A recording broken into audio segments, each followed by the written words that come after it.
blanqueamiento dental.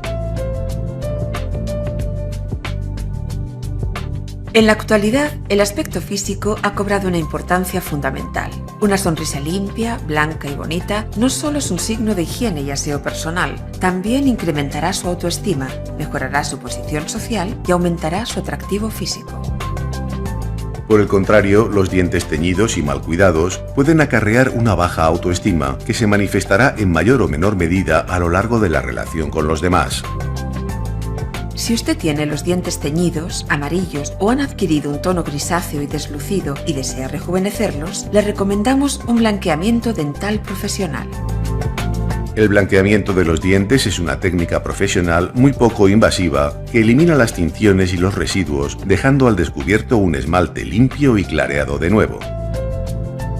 Existen dos técnicas de blanqueado. Una realizada en la consulta dental, mediante la que se obtienen resultados inmediatos gracias al empleo de luz potente.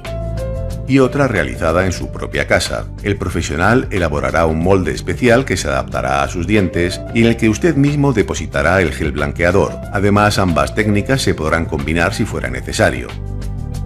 Su dentista podrá indicarle cuál es el procedimiento que más le conviene. Si usted va a ser sometido a tratamientos que incluyan coronas, puentes u otro tipo de prótesis, consulte por el blanqueamiento antes de comenzar y no lo deje para más adelante, ya que de esta manera su dentista podrá planificar mejor el aspecto final de su sonrisa. Rechace todo blanqueamiento no tutelado por un profesional. Existen productos que no son efectivos ni fiables. Los blanqueamientos de venta en farmacia no tienen moldes específicos para sus dientes, con lo que el gel blanqueador saldrá del molde y podrá quemar las encías.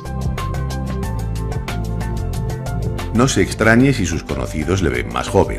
Al fin podrá sonreír sin pudor.